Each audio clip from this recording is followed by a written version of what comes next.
And now I can see what she saw. So many planets, so much life destroyed every time a celestial is born.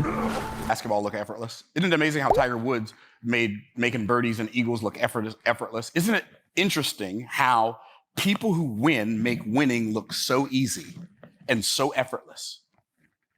And there doesn't seem to be any struggle whatsoever in their performance. It feels like the absolute ultimate struggle. So on this video today, I'm going to talk to you about why success feels so hard when it's actually very simple. And I believe, first of all, I discovered this when I wasn't looking for it. Success, it is easier to succeed than it is to fail. It's just easier on the opposite end. Success and failure are they both have their level of difficulty. If you're gonna succeed, it's hard on the front end, easier on the back end. If you're gonna struggle, easy on the front end. I'm gonna give you the formula for struggle. Do the easy thing now. There it is. There's the formula for struggle for the rest of life. Do the easy, convenient thing right now, and congratulations, you get to struggle for the rest of your life. However, if you do the hard thing first, if you get the hard stuff out of the way early, success becomes easy. See, what you don't realize is business, right? They said, I'm really trying. And when they said it, it just hit me. That's really fascinating, because I'm not really trying. I'm not even trying at all. There's no sweat happening here. There's no toil. There's no hustle. There's no grind. So I wanted to make sure I wasn't confused. So I called one of my mentors, Jerry Clark. I called Jerry on the phone. I said, "You succeed." You know what he did? He laughed. He said, I'm not trying to succeed. What do you mean am I trying to succeed? You just succeed. There's no try. And I thought, okay, so it's not just me. And then I stumbled upon a principle, a money-making principle. How many of y'all like money-making principles? Yeah? Okay, I stumbled upon a money-making principle in April of 1999. And I stumbled upon it because I accidentally made $6,200 in 1 week, which was a lot of money to me back then, because the year before I only made $48,000 for the whole year. And now I made $6,200 in a week? I made more in a week than I would have made in a month. I was like, I wasn't even trying. But the reason that happened was because in January, I shifted my focus. I'll tell you what that is at the end of the video. I shifted my focus from what to what. I'll tell you what that is, what I shifted my focus from and to at the end of the video. Okay, so I'm there, and I accidentally make $6,200 in 1 week. And I know some of you have heard the story before, but I'm making this video for the people who haven't seen me yet. I said, wow. Then I said it backwards. I said, wow. Then I said it upside down and backwards. I said, Mom, wow. Okay. Upon a principle, you're not looking. You ever been walking down the street and you found a $100 bill? Has that ever happened to anybody else? Just found a $100 bill? Yeah, it's happened to me before. It's like I wasn't looking for it, but since it's there, I'll look around. Is there somebody who lost it? Maybe I can get it. No, there's nobody around. I don't know what else to do with this. I guess it needs to go in my pocket. Right? And so I wasn't looking for this principle when I found it, and the principle was this. It is easier to make a lot of money in a short period of time than it is to make a little money over a long period of time. That's why I don't ever worry about how much anything costs. Ever. I don't ever price shop. I just look for what I desire to buy, and I buy that. I don't buy prices. Ever. Why? Because when you buy prices, eventually, very, very often, you're going to end up with stuff you don't have any desire for whatsoever. But if you buy what you desire to have, you can enjoy it the whole time, regardless of cost. Does that make sense? Kind of, at least, a little. Okay. So I said, that must mean it's easier to make a lot of money in a short period of time than it is to make a little money over a long period of time. Now, either that's true or it's not. But I'm going to tell you what's almost as important as if it's true or not, whether or not I really believe it. Because if I don't believe it and it's true, I don't access it. And if I do believe it and it's not true, then I'm eventually going to figure that out, and still my life is going to be better. So I'm going to act as if this principle is true. This was my first financial breakthrough. And you remember what Tony Robbins said? Tony Robbins said, if you want to model any form of human excellence, find somebody who's achieving the result you desire. You model 3 things. How many things? 3. You model their belief systems. You model their physiology, their belief system, what they believe about whatever the thing is. You model their physiology, how do they carry themselves in space, like what tone of voice do they use, like you model their physiology, their body language. And then you model their mental syntax. Syntax is the order in which tone of voice do they use and what they believe about whatever the thing is. You model their physiology, how do they carry themselves in space, like what tone of voice do they use, like you model their physiology, their body language. And then you model their mental syntax. Syntax is the order in which we fire off messages in our brain. Most people don't realize it's not just important to fire off the right messages, you have to fire off the right messages in the right order. If you fire off the right messages in the wrong order, you're gonna find yourself confused. It'd be like you're building a car and you try to start it before you put the engine in. No, you gotta put the engine in first, right? You have to start at the beginning. Okay, y'all are tracking. So I said, I'm gonna believe that it's easier to make a lot of money in a short period of time than it is to make a little money over a long period of time. And if I really believe that, what am I gonna do? Now, how's that gonna change my behavior? Because beliefs always affect behavior, don't they? Like, you behave the way you behave because you believe the stuff you believe. And what the problem is, you never take an inventory of your beliefs to see whether or not those beliefs are serving you or not. Can I get a witness? Right? You just believed them. Well, mama believed it, grandmama believed it. How did it work for them? My teacher believed it, daddy believed it, Uncle, Willie, he believed it. Well, okay, how did it work for them? If it didn't work for them, maybe you should adopt a different belief. Just say it. Okay, so now here's the decision I made when I discovered that principle. So the discovery is followed by a decision, and here's the decision. From now on, for the rest of my life, I am no longer going to look at or for the hard ways to make a little bit of money. I'm only going to look at the easy ways to make a lot. I'm only going to look for the easy ways to make a lot. I'm going to ignore everything else. Got a text message from a friend of mine a couple of weeks ago. He's like, hey, Myron, I've got this. I know you don't really look at opportunities, but I got this opportunity, and you can do this thing with these hospitals, and then you make $1.2 million every time you close a deal. So I got to go learn your thing and take time away from my thing that I know is working so I can make $1.2 million. I don't want to make $1.2 million that badly. I'm not interested. I don't have time to care. I don't, not because $1.2 million isn't that much money, it's as much as it is. But if you already have $1.2 million, or way more than that, $1.2 million is just $1.2 million, right? And so now I'm gonna stop doing the things that make me more than $1.2 million a month to go look at your thing, and then learn your thing, and then stop doing my thing, so I'm gonna lose the momentum I have to overcome inertia in your arena. Why would I do that? Oh, I would do that because I don't understand and I think money is the answer and I don't realize I'm the answer. The answer's in me, but I'm looking outside of me for the answer, so I can't find it because I'm looking in the place where it's not.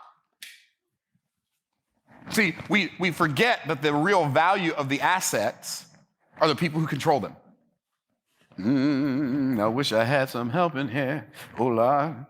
So, how are you controlling your assets? Do you remember what the prophet Elisha asked the widow in 2 Kings chapter 4? What hast thou in the house? What did she say? Thine handmaid hath not anything in the house save a pot of oil. I don't have anything but this. What are you but thising over? Is that a good question? Like, what do you have right now that you're but thising over?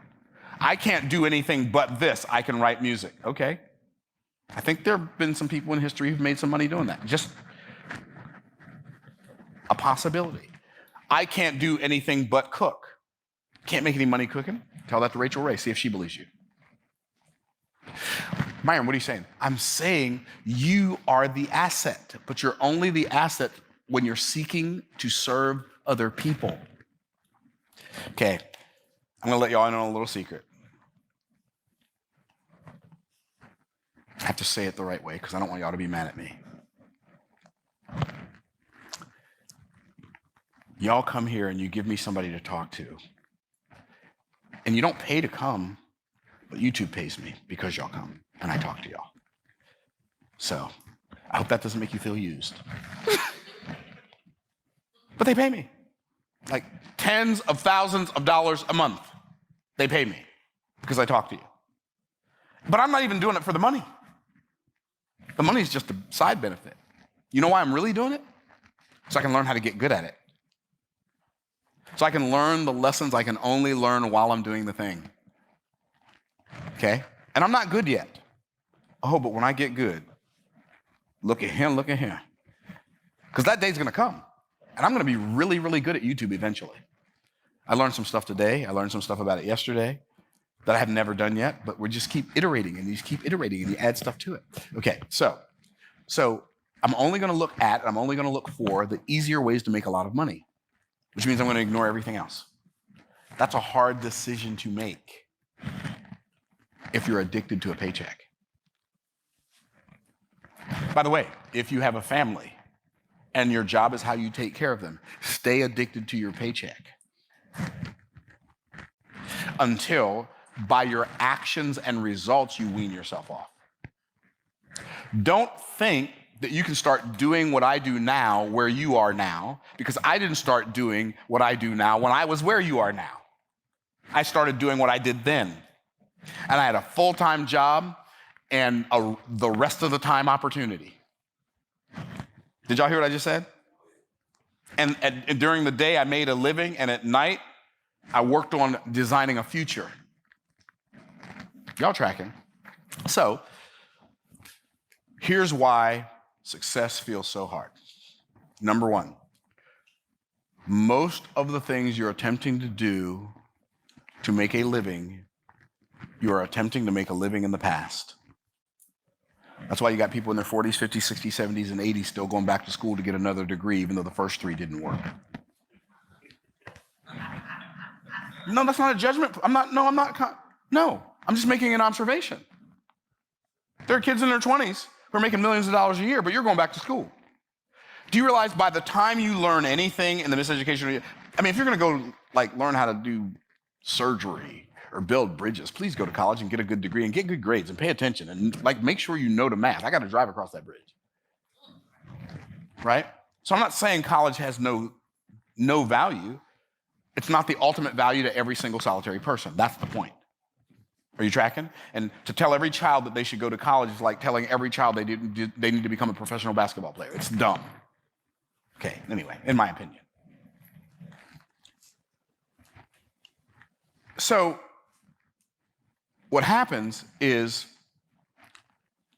we're looking in the past. Why? Because by the time you graduate from college, what you'll find is you'll find yourself well equipped to make a living in a world that no longer exists. Period. Like the textbooks, by the time they got written and approved, the stuff that worked in them are obsolete. So it's college. It can serve a good purpose for some professions, but the rest, for everybody else, it's a racket. It's a money game. It's a money grab. Anyway, in my opinion, see what I did there? You can take everything I say and flush it down the toilet. And I'll be okay with that. I'm not easily offended. So that's one. We're trying to make a living in the past. Number two, we're looking for answers in a place they don't exist. And I'm going to tell you someplace they don't exist. They don't exist. Success is not the result of hustling and grinding. The only benefit of hustling and grinding is it makes you stronger. But the downside of you getting stronger in the wrong arena is that by the time you find an answer, you don't have any strength left. Things in nature don't grow by hustling and grinding. Things in nature grow by ebbing and flowing. Am I telling the truth? So the stuff that you were made to do is only hard until you become the person who can do it. So the hard work is in becoming the person, not in doing the thing. Work hard at becoming a person who doesn't have to work hard to do the thing. Well, strength left. Things in nature, place they don't exist. And I'm going to tell you someplace they don't exist.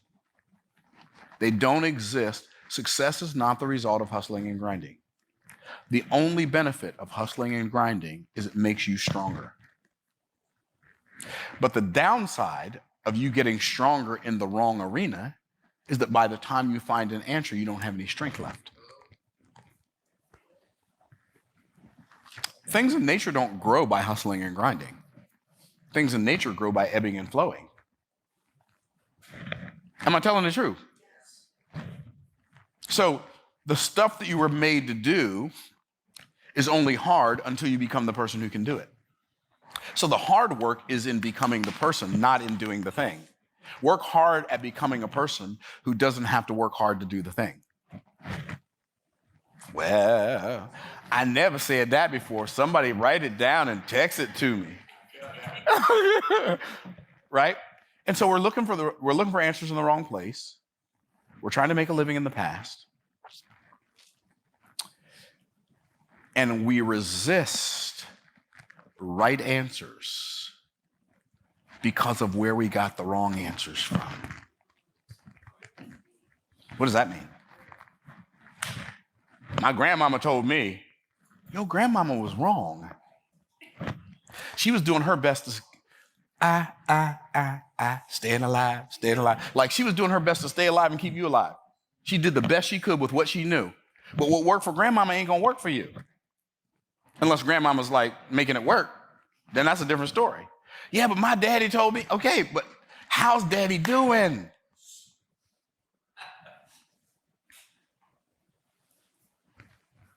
Stop following people who are lost, lest when y'all fall in a ditch, there be nobody around to lift you out.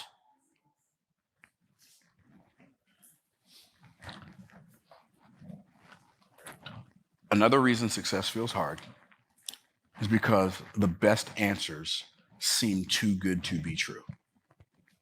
I'm gonna tell you something. I didn't even, y'all understand, I was on YouTube for 14 years before I knew they paid people for videos. I was on the platform, had videos, had tens of thousands of views and thousands of watch time hours, maybe tens of thousands of watch time hours, had no idea that YouTube would pay me. Okay, so Matt, wrap your mind around it. This is what I mean. This seems too good to be true. I moved to Tampa January 2nd, 2013 from Mechanicsburg, Pennsylvania. I sold my $1 million house for $635,000 on a short sale. I was broke as a joke and ready to choke. I borrowed money from my brother-in-law, some friends of mine, and anybody who would loan it to me so I'd have enough money to pay for the truck to move my stuff to Tampa and have enough money to rent a house when I got here because my credit was too bad to buy one. I moved to Tampa in January 2013, but I need to do something. I need to be involved in some kind of ministry. I am not used to not serving people. So I started a Bible study at IHOP on Bears Avenue in 275 with my friend Dr. Delatoro McNeil. We started this Bible study, and I showed up every Wednesday morning at 7 a.m., which means I had to get up at 5:30 because I had to do Tampa traffic, get to IHOP, do this Bible study for entrepreneurs. We'd have anywhere from 6 people to 19 people show up. I did it there for probably 7 years every Wednesday when I was in town. Nobody was paying me. I wasn't taking up any offerings. I was just doing it because I needed to serve people. And then fewer and fewer people started showing up. I said, well, let me just broadcast in Facebook while I'm here. Because at first when I did it on a conference call line while I was there. I'd call into my conference call line. People would jump on the conference call, so maybe 30 people on the conference call, 15 people or whatever, 10 people, 8 people at IHOP. Did it on my conference call. Well, why am I doing this conference call? Why don't I do it in a Facebook group? Did it in a Facebook group. Facebook group, I think now has like 25,000 people, and it's called Bible Success Secrets Facebook group. Anybody can join it. I literally have hundreds of videos in there, me teaching business principles from the Bible, hundreds of videos. And then I did that from 2017 on Facebook to 2021. What was that, 4 years, every week. Then eventually I stopped going to IHOP. I'm like, why am I getting up early and going to this traffic? I can just wake up at 6 o'clock instead of 5:30 and be downstairs and do Bible study at 7 o'clock on Facebook. And then I thought, I'm not doing it before everybody goes to work anymore. Why am I doing it at 7 o'clock? Why don't I just move it to 10 o'clock? So I moved it to 10 o'clock, I was doing it on Facebook. 4 years. And then I learned that YouTube will pay you for putting videos on their platform. Well, I was already doing the Bible study anyway. I was already recording it anyway. All I had to do was put it on a different platform. Let me think about it. Okay, maybe they'll send me some money. The first month I started doing it. Now, when we turned on monetization the first month, they paid me like $305. And I had not done a new video since July of the previous year. We turned it on in February. I had not put up a new video since July of the previous year. And I turned on monetization. Well, actually, Zach turned it on. Somebody on my team turned it on. $305. He comes to me and says, we made $305 last month. I said, for what? He said, for the videos you have on YouTube. I was confused. I didn't know what that meant, but okay, cool, right? And then he comes to me next month. We made $353 last month. What are you talking about, bro? Well, they're paying you for the videos you have when you turn on monetization. Okay, cool. That was March. April, we're going to start doing a video every week. I'm going to do a video every week for 10 years. I don't care if they pay me or not. I'm going to get good at this thing. I'm going to do a video every week, one video a week for 10. And to me, I want you to wrap your mind around what I'm about to say. One video a week seemed like a lot to me in February of 2022 when we started doing this. Like, how am I going to do a whole long-form video every week? I'm just going to do Bible study. Let's do my Bible study. Well, the first month they paid me like $1,457. Wait, what? Oh, let's do 2 videos a week. The next month, it went to $2,700. Wait, what? The next month, it went to $15,000. The next month, it went to $27,000. The next month, it went to $44,000. Like, what is going on? Why am I telling you this story? It seemed too good to be true. Wait. I'm gonna do this anyway? No. I'm gonna do it anyway. No, NT way. And y'all gonna send me? Child, please. If you think I ain't fixing to do this and let y'all send me free money for doing what I'm gonna do anyway, you got me confused with Myron Silver. I am not confused. Then we started doing 3 videos a week and we found out that was too many. We got more views when we only did 2. But then we started doing shorts on the days we weren't doing long form. And now it's turned into a thing. We got a whole system around it. Wow. Isn't that amazing? But it seems too good to be true. Like, making $142,000 in the market yesterday seems too good to be true. I got a friend. He has a goal to make $1 million every day in the market. He doesn't make $1 million every day. Like yesterday, only made $788,000. Yeah, I know. I don't know how he's going to make it. The day before that, he made 1.9 million. That's probably how he's going to make it. And some days he loses money, just like anybody else who's in the market. Some days you win, some days you lose, some days you get rained out. But here's what I'm saying. All of the stuff that works really, really well sounds too good to be true. If somebody tells you, if you're getting ready to head in a direction that can make your life better, and somebody who's not doing better than you, but they're either concerned about you or concerned about you getting ahead of them, they warn you. That sounds too good to be true. Here's what you do. You smile and you say, thank you for sharing. Thank you for caring. And then go disregard everything they said. What am I listening to you for? You ain't got nothing I want. Why wouldn't I listen to somebody who's achieving an objective I would like to achieve? Here's what I'm going to tell you. Success feels hard mostly because you think it's supposed to. Why do you think it's supposed to? Because failure's so hard. Well, if failure's this hard, success has to be harder. I submit to you that not only is it not harder, it's actually easier. I worked way more when I was making $30,000 a year than I make now. And I only ever had one year in my life where I made $30,000 in a year on a job. Everything else I ever made at every other job I've ever had was way less than that. Like way less.